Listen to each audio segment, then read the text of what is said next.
نحمده ونصلي ونسلم على رسوله الكريم أما بعد فأعوذ بالله من الشيطان الرجيم بسم الله الرحمن الرحيم اهدنا الصراط المستقيم صدق الله العلي العظيم یا معشر الجن، اے جن کے گروہ، والانسی اور اے انسانی گروہ، الم یاتکم رسل منکم، کیا تمہارے پاس تم ہی میں سے رسول نہ آئے، یقصون علیکم آیاتی، کہ وہ تم پر میری آیتیں پڑھ کر سناتے، وینذرونکم لقاء یومکم ھذا، اور وہ تمہیں اس دن یعنی قیامت کے دن کی ملاقات سے ڈراتے، کیا ایسے رسول نہ آئے؟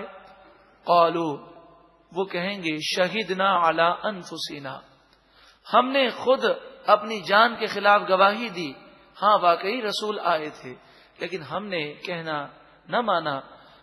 وغرتہم الحیات الدنیا، بات کیا تھی؟ وہی بات تھی جو آج ہم میں ہے، انہیں دنیا کی زندگی نے دھوکے میں ڈال دیا، وہ دنیا کی محبت میں ایسے گرفتار ہو گئے کہ انہوں نے اللہ کی نافرمانیاں کی۔ وَشَهِدُوا عَلَىٰ أَنفُسِهِمْ أَنَّهُمْ كَانُوا كَافِرِينَ، اور اب انہوں نے گواہی دی خود اپنی جانوں کے خلاف کہ بے شک وہ کافر تھے۔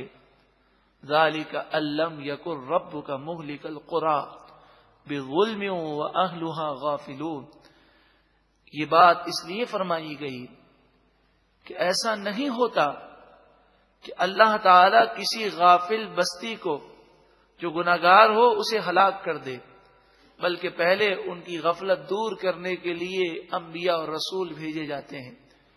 حضور کی تشریف آوری کے بعد اب مبلغین اللہ تعالی پیدا فرماتا ہے، جو قرآن اور حدیث کا درس دیتے ہیں، لوگوں کو دین کی باتیں بتاتے ہیں، اور پھر بھی جب لوگ ہدایت پذیر نہیں ہوتے تو پھر اللہ کا عذاب آ جاتا ہے۔ یہاں یہ بات عرض کر دوں کہ ابھی عرض کیا گیا کہ جب انسان گناہ کرتا ہے تو اللہ کا عذاب آتا ہے۔ اجتماعی عذاب اب گناہ گاروں کافروں پر نہیں آتا، لیکن انفرادی عذاب آتا ہے۔ کوئی فلاں بیماری میں مبتلا ہو گیا، کوئی فلاں ٹینشن میں آ گیا، کوئی فلاں مصیبت میں گرفتار ہو گیا۔ وَلِكُلٍّ دَرَجَاتٌ مِّمَّا عَمِلُوا، اور ہر ایک کے لیے درجات ہیں اس کے مطابق جو وہ عمل کرے۔ نیک کے لیے نیکی میں درجات ہیں، اور برے شخص کے لیے جہنم میں طبقات ہیں۔ وما ربک بغافل عما یعملون، اور آپ کا رب ان کے اعمال سے غافل نہیں، وہ باخبر ہے۔ اللہ دیکھ رہا ہے، یہ وہ تصور ہے، بس قائم ہو جائے۔ زبان سے تو انسان کہہ دیتا ہے، کاش یہ قائم ہو جائے تو انسان کی زندگی میں انقلاب آ جائے۔ ایک مجھے شخص نے یہ بات بتائی، کہا میں نے اپنی گاڑی کے پیچھے ایک اسٹیکر لگایا، وہ اسٹیکر تھا اللہ دیکھ رہا ہے۔ وہ کہتے ہیں کہ میں اکثر گاڑی میں بیٹھتا تو میری نظر اس اسٹیکر پر پڑتی، تو کہا کئی موقع پر اس اسٹیکر نے مجھے کئی گناہوں سے بچایا۔ کہتے ہیں ایک موقع پر ایسا ہوا کہ میں گاڑی جو ہے پارک کرنے لگا تو ایک شخص آیا، اس نے کہا یہ دکان کے سامنے آپ پارک نہ کریں، تو میرا دل ہوا میں اس سے لڑوں۔ تو فوراً میری اتفاق کی بات ہے، کہتے ہیں میں اترا اس کے لیے لڑنے کے لیے، اور شیطان نے مجھے بہکایا اور میری نظر پڑی اللہ دیکھ رہا ہے۔ فوراً شرمندہ ہو کر میں نے کہا بھائی میں گاڑی ہٹا دیتا ہوں۔ تو یہ تصور اگر 24 گھنٹے نافذ ہو جائے اور ہمارے رگو پے میں یہ بات اثر کر جائے کہ اللہ دیکھ رہا ہے، تو بندہ پھر گناہ نہیں کر سکتا۔ اسی تصور کے لیے ہر اتوار کو مغرب کا عشاء باہر شریعت مسجد میں ختم قادریہ شریف جب اختتام پذیر ہوتا ہے تو بڑا روح پرور منظر ہوتا ہے، اللہ تعالیٰ کے مبارک ناموں کا ورد ہوتا ہے۔ دعا سے پہلے ہم اس کا ورد کرتے ہیں، اللہ سب سے بڑا ہے، اللہ دیکھ رہا ہے۔ اور واقعی کئی بھائیوں نے بتایا الحمدللہ جب یہ تصور قائم ہو گیا تو ہم کئی برائیوں سے محفوظ ہو گئے۔ وَرَبُّكَ الْغَنِيُّ ذُو الرَّحْمَةِ، اور آپ کا رب غنی ہے، وہ کسی کا محتاج نہیں، ذو الرحمہ، بڑی رحمت والا ہے۔ اے پروردگار، تو اپنی رحمتوں سے ہم پر بھی فضل و رحمت فرما دے۔ ان یشاء یذہبکم، اے گناہگاروں، اے کافروں، اگر اللہ تعالی چاہے تو تم سب کو مٹا دے، ہلاک کر دے۔ وَيَسْتَخْلِفْ مِن بَعْدِكُمْ مَا يَشَاءُ، اور تمہارے بعد انہیں پیدا کر دے جسے وہ چاہے۔ کما انشأکم من ذریۃ قوم آخرین، جیسا کہ اللہ تعالی نے تمہیں دوسری قوم کی اولاد میں سے پیدا کیا۔ ہم دیکھ لیں، آج سے 100 سال پہلے جتنے انسان تھے وہ آج دنیا میں نظر نہیں آتے، تو وہ چلے گئے، ہم ان کی جگہ آ گئے۔ تو اللہ تعالی چاہے تو ہمیں سب کو مٹا دے اور اس کی جگہ دوسروں کو لے آئے۔ تو اللہ تعالی کی بارگاہ میں بندے کو عاجزی کرنی چاہیے اور اس کی نافرمانی سے ڈرنا چاہیے۔ انما توعدون لآت، بے شک تم سے جو وعدہ کیا جاتا ہے وہ ضرور پورا ہوگا۔ وما انتم بمعجزین، اور تم اللہ کو عاجز نہیں کر سکتے، یعنی اللہ کے عذاب سے بچ نہیں سکو گے۔ قل، اے محبوب آپ فرمائیے، یا قوم اعملوا، اے میری قوم عمل کرو، علی مکانتکم، تم اپنی جگہ پر، تم جو گناہ کر رہے ہو، تم نہیں مانتے تو کرتے رہو، انجام تم دیکھ لو گے۔ انی عامل، بے شک میں نیکی کرنے والا ہوں۔ فسوف تعلمون، پس ان قریب تم جان لو گے، من تکون لہ عاقبۃ الدار، کس کے لیے آخرت کا اچھا انجام ہے۔ یہ کتنا پیارا درس ہے کہ انسان اگر گناہ کر رہا ہے تو ذرا تصور کرے، لاکھوں لوگ گناہ کرنے والے ہیں، اگر ایک نیک آدمی ہے، اب یہ لاکھوں لوگ ہمارے ذہن میں آتا ہے کہ سارے جہنم میں جائیں گے۔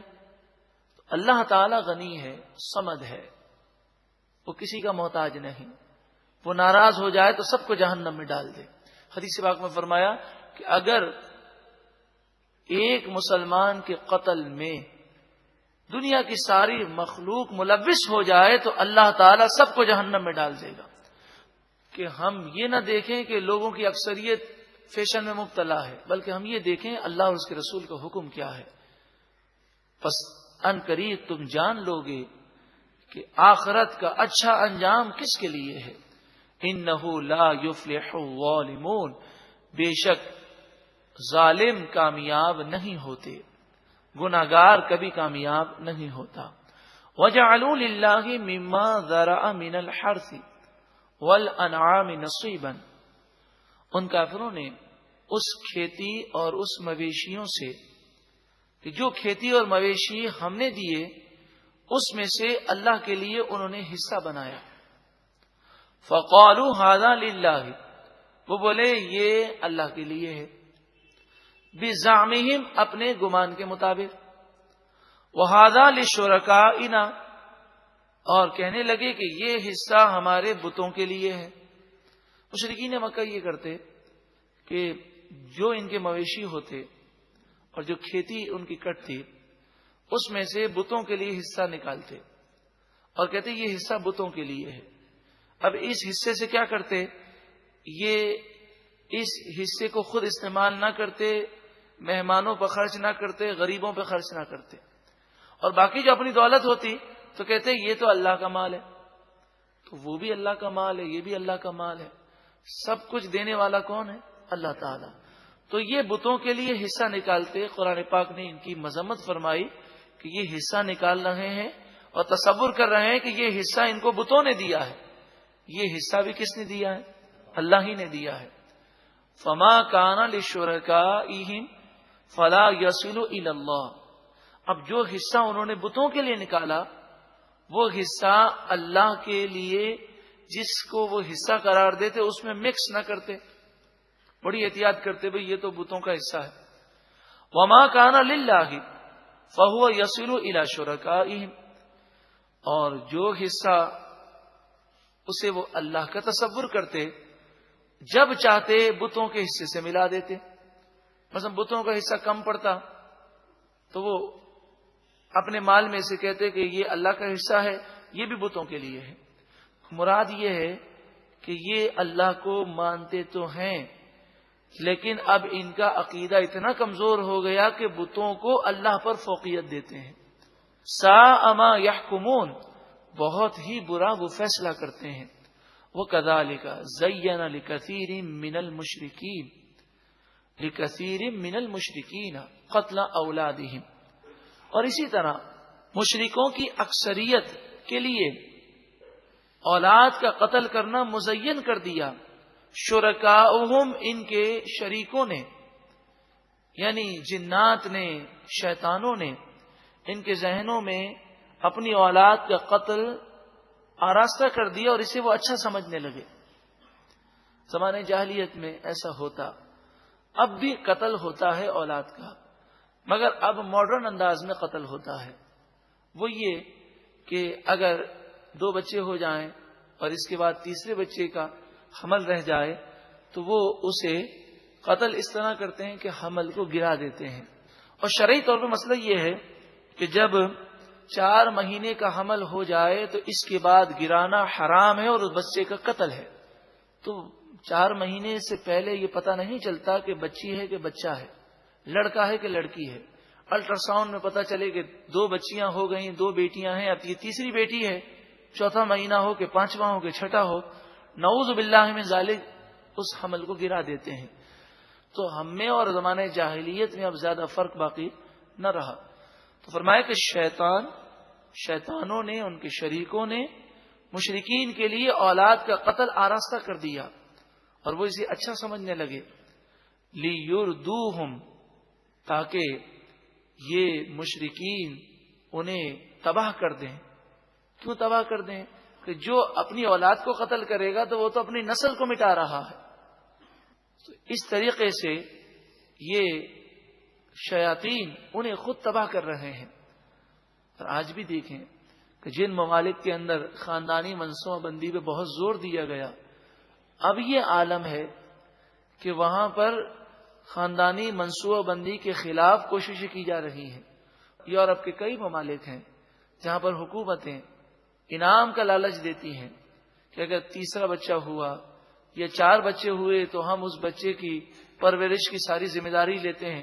لیکن جب عادت خراب ہو گئی تو اب حالات یہ ہیں کہ ان کے پاس جوان ملک کی خدمات ادا کرنے کے لیے بھی نہیں ہے. تو مسلمانوں میں خاندانی منصوبہ بندی جو عام کی گئی, اس کا مقصد یہ مسلمانوں سے مخلص نہیں ہے. ان کا مقصد یہ ہے کہ ایک رپورٹ میں یہ کہا گیا کہ مسلمانوں میں افزائش نسل بہت زیادہ ہے. 100 سال کے بعد مسلمانوں کی تعداد عیسائیوں سے بھی زیادہ ہو جائے گی اور مسلمان دنیا میں سب سے زیادہ ہو جائیں گے. اللہ تبارک و تعالی مسلمانوں کو عقل سلیم عطا فرمائے. خاندانی منصوبہ بندی بعض صورتوں میں جائز ہے, بعض صورتوں میں ناجائز ہے. جس کو اس صورت میں الجھن ہو وہ کسی مفتی سے فتویٰ معلوم کرے. وَلِيَلْبِسُوا عَلَيْهِمْ دِينَهُمْ, اور شرکا نے, شیطانوں نے اس لیے کیا تاکہ ان پر ان کا دین مشتبہ کر دیں اور انہیں دین سے دور کر دیں. وَلَوْ شَاءَ اللَّهُ, اگر اللہ تعالی چاہتا, ما فعلوہ, تو وہ یہ کام نہ کرتے. اس سے مراد میں اکثر آپ کی خدمت میں عرض کرتا ہوں, جہاں بھی ایسی آیتیں آتی ہیں کہ اگر اللہ تعالی چاہتا تو وہ نہ کرتے, اس سے مراد یہ ہے کہ انسان اور جنات کے علاوہ جتنی مخلوق ہے وہ اللہ کی نافرمانی کرنے کی طاقت ہی نہیں رکھتی. انسان اور جنات کو اللہ تعالی نے آزمائش میں ڈالا اور انہیں اختیار دیا کہ وہ ہدایت کا راستہ اختیار کریں یا گمراہی کا. اگر اللہ تعالی چاہتا تو انسان اور جنات بھی وہ ہل نہ سکتے. مثال کے طور پر کوئی گناہ کی طرف اگر پاؤں بڑھا تھا تو اس کے پاؤں پر فالج پڑ جاتا, ایسا ہو جاتا تو کوئی گناہ کی طرف نہ جاتا. لیکن یہ دارالامتحان ہے, اس کی جزا جو ہے وہ کل بروز قیامت ہوگی. فذرہم, پس انہیں چھوڑ دیجئے, وما یفترون, اور ان بہتانوں کو بھی چھوڑ دیجئے جو وہ اللہ پر باندھتے ہیں. وقالوا وہ بولے ہادہ انعام وحرث یہ مویشی اور یہ کھیتیاں حجر ممنوع ہیں ان کا کھانا، اپنی طرف سے انہوں نے حرام کر دیا. تو اللہ کی حلال کی ہوئی چیز کو اپنی طرف سے انہوں نے حرام کیا، اس پر ان کی مذمت ہے. اور کہتے ہیں لا یطعمها الا من نشاء بزعمهم، اسے وہی کھا سکتا ہے جسے ہم چاہیں اپنے گمان کے مطابق. یعنی وہ اس طرح کہتے، کبھی کہتے کہ یہ بکری کا بچہ اسے مرد کھا سکیں گے، عورتیں نہیں کھا سکیں گی. کبھی کہتے یہ عورتیں کھا سکیں گی. کبھی کہتے کہ فلاں ہمارے بت کے قریب بیٹھے ہوئے جو لوگ ہیں وہی کھا سکتے، باقی سب پر حرام ہے. تو اس طرح انہوں نے حلال اور حرام اپنی طرف سے مقرر کیا اور کہنے لگے وَأَنْعَامٌ حُرِّمَتْ ظُهُورُهَا، یہ مویشی ہیں جن کی پیٹھ پر سوار ہونا حرام کیا گیا. انہوں نے اپنی طرف سے یہ بات کہی. وَأَنْعَامٌ لَا يَذْكُرُونَ اسْمَ اللَّهِ عَلَيْهَا، اور انہوں نے کہا کہ یہ وہ جانور ہیں کہ جس پر ہم ذبح کرتے وقت اللہ کا نام نہیں لیں گے بلکہ اپنے بتوں کا نام لیں گے. افتراء علیہ، یہ ساری باتیں انہوں نے اللہ پر جھوٹ باندھی، اللہ کی طرف سے انہیں یہ حکم نہیں دیا گیا. سیجزیہم بما کانوا یفترون، ان قریب اللہ تعالی انہیں بدلہ دے گا ان تمام باتوں کا جو باتیں وہ اللہ پر جھوٹ باندھتے ہیں. وقالوا ما فی بطون هذه الانعام، وہ بولے کہ ان جانوروں کے پیٹ میں جو کچھ بھی ہے خالصۃ لذکورنا، یہ ہمارے مردوں کے لیے خالص ہے، اسے مرد ہی کھا سکتے ہیں. ومحرم علی ازواجنا، اور ہماری عورتوں پر یہ حرام کیا گیا. مسلمان جب دین سے دور ہوئے تو ان میں بھی بہت ساری خرابیاں پیدا ہو گئیں. مثلا یہ غلط بات بڑی مشہور ہے کہ عقیقے کا گوشت ماں باپ نہیں کھا سکتے، کوئی کہتا ہے نانا نانی دادا دادی نہیں کھا سکتے. عجیب و غریب باتیں کرتے ہیں. تو عقیقے کا گوشت ہو کہ قربانی کا گوشت ہو، ہر مسلمان کھا سکتا ہے. قربانی کے گوشت میں اور عقیقے کے گوشت میں کوئی فرق نہیں ہے.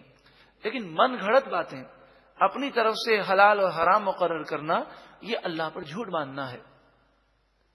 وَإِن يَكُن مَيْتَةً، زندہ ہو تو کہیں اسے مرد کھا سکیں، عورتیں نہ کھا سکیں. اور وہی بچہ پیٹ سے مردہ نکلے. وَإِن يَكُن مَيْتَةً، اور اگر وہ مردہ ہو فَهُمْ فِيهِ شُرَكَاء، تو وہ سب مل کر کھاتے ہیں، سب اس میں شریک ہو جاتے ہیں. اپنی طرف سے انہوں نے باتیں بنائی. سَيَجْزِيهِمْ وَصْفَهُمْ، ان قریب اللہ انہیں ان کی من گھڑت باتوں پر سزا دے گا. انہو حکیم علیم، بے شک وہی حکمت والا علم والا ہے. قد خسر الذین قتلوا اولادہم سفہا بغیر علم، بے شک جن لوگوں نے اپنی اولاد کو قتل کیا بے وقوفی کی وجہ سے اور نادانی کی وجہ سے، وہ بہت نقصان میں رہے، دنیا اور آخرت میں تباہ ہوئے. یہاں پر تھوڑی سی بات عرض یہ کر دوں کہ کسی کے یہاں 2 یا 3 بچوں کی ولادت ہو جاتی ہے تو عورت کا آپریشن کروا دیا جاتا ہے اور ہمیشہ کے لیے اس میں یہ صلاحیت ختم کر دی جاتی ہے. یہ حرام ہے اور گناہ ہے.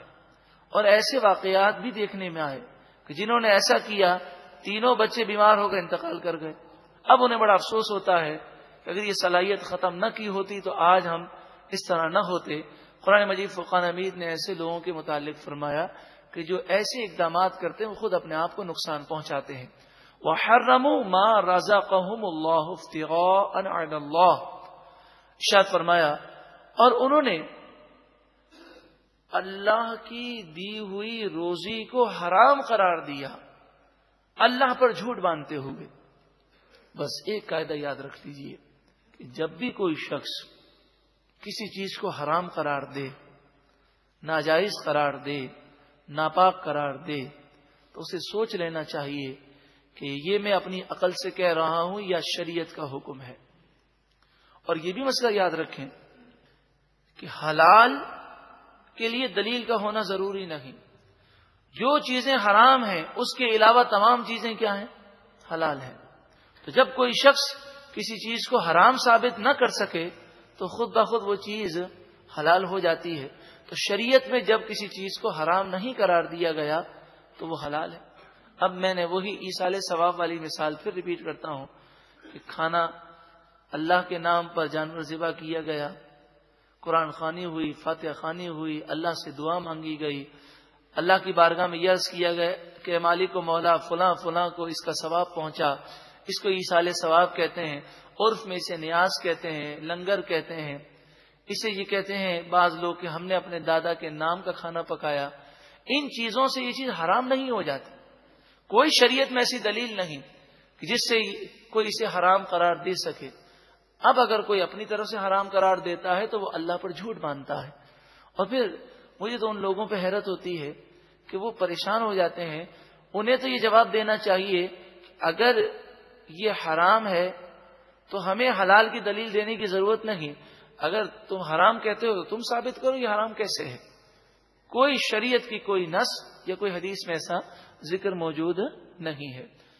اللہ تعالی اپنی طرف سے ہمیں جائز چیزوں کو ناجائز کہنے سے، حلال چیزوں کو حرام کہنے سے اور پاک چیزوں کو ناپاک کہنے سے محفوظ فرمائے۔ قد ضلوا، بے شک وہ گمراہ ہو گئے، وما کانوا مہتدین، اور وہ ہدایت یافتہ نہ تھے۔ محترم پیارے بھائیوں، اس میں ہم نے یوں تو بے شمار باتیں سنی اور بے شمار باتیں الحمدللہ ہمیں سیکھنے کو ملی، لیکن شرح صدر کا ذکر تھا اور اس بات کا ذکر تھا کہ کچھ لوگ ایسے ہوتے ہیں کہ جن کا سینہ اتنا تنگ ہوتا ہے کہ شریعت پر چلنا انہیں اتنا مشکل لگتا ہے جیسے کہ آسمان پر چڑھنے کو کوئی کہے۔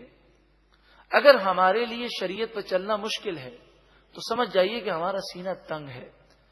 اللہ تعالی دعا کے صدقے میں تقدیر کو بدل دیتا ہے۔ ہمیں یہ دعا کرنی چاہیے کہ اللہ تعالی ہمارے سینے کو اسلام کے لیے کھول دے، اور سینہ کھل جائے اس کے لیے ضروری ہے کہ ہم قرآن کے نور سے منور ہوں۔ یہ قرآن پیاری کتاب ہے کہ جو قرآن کو سمجھتا ہے، قرآن پاک سے فیض لیتا ہے، تو قرآن سینے کی سختی کو، دل کی گندگی کو اور دل کے زنگ کو دور کر دیتا ہے۔ صحابہ کرام علیہم رضوان نے جب حضور کی خدمت میں عرض کیا وما جلاؤها یا رسول اللہ صلی اللہ علیہ وسلم، دل پر زنگ لگ جائے تو کیسے دور کریں؟ تو آپ نے فرمایا موت کو کثرت سے یاد کرو اور قرآن پاک کی تلاوت کثرت سے کرو۔ اب صحابہ کرام تو عربی سمجھتے تھے، وہ قرآن پڑھتے ہوں گے تو قرآن کے معنی پہ غور کرتے ہوں گے۔ اگر ہم قرآن کے معنی پہ غور کریں گے تو انشاءاللہ قرآن کے نور سے ایسا ہمارا قلب منور ہوگا کہ ایک وقت وہ بھی آئے گا کہ ہمیں بھی شرح صدر نصیب ہو جائے گا۔ اللہ تعالی ہمیں عمل کی توفیق عطا فرمائے۔ اس حدیث پاک میں موت کا ذکر ہے۔ کثرت موت سے یہ مراد ہے کہ ہر مرنے والے کو یہ سمجھیں کہ اس کی جگہ میں مر گیا ہوں۔ کسی کا بھی جنازہ اٹھائیں تو یہ تصور کریں یہ میرا جنازہ ہے، میں قبر میں جا رہا ہوں۔ اب یہ تصور کریں کہ کیا اگر میرا آج انتقال ہو جاتا ہے تو قبر میں جانے کے لیے میں نے تیاری مکمل کی ہے؟ یہ تصور کریں گے اور بار بار سوچیں گے۔ امام اہل سنت اعلی حضرت امام احمد رضا علیہ رحمہ اپنے فتاوے میں لکھتے ہیں، پہلے زمانے میں جب جنازہ اٹھتا تھا تو موت کو یاد کر کے سب اپنے سروں کو جھکائے ہوئے ہوتے اور ایسا روتے تھے کہ کوئی باہر سے آئے اور اسے پتا نہ ہو کہ میت کے وارثین کون ہیں تو وہ یہی سمجھے کہ سب ہی میت کے رشتہ دار ہیں۔ سوچیں وہ کتنا پیارا دور تھا کہ جنازہ دیکھ کر ہر کوئی اپنی موت کو یاد کر کے روتا تھا۔ اور حقیقت بھی یہی ہے کہ جب انسان جنازے کو اٹھاتا ہے تو جنازہ حدیث پاک میں آیا بیٹھ جاتا ہے، میت بیٹھ جاتی ہے اور میت کہتی ہے کہ اے لوگوں، مجھے تو دنیا نے غافل رکھا، تم اس کی غفلت اور اس کے فریب میں شکار نہ ہونا، مجھ سے عبرت حاصل کرو۔ فرمایا کہ اگر یہ آواز انسان سن لیں تو وہ میت کو دفنانا ہی بھول جائیں اور اپنے غم میں مبتلا ہو جائیں۔ اللہ تعالی ہم سب کو تصور آخرت عطا فرمائے، قرآن پاک سمجھنے کا جذبہ عطا فرمائے،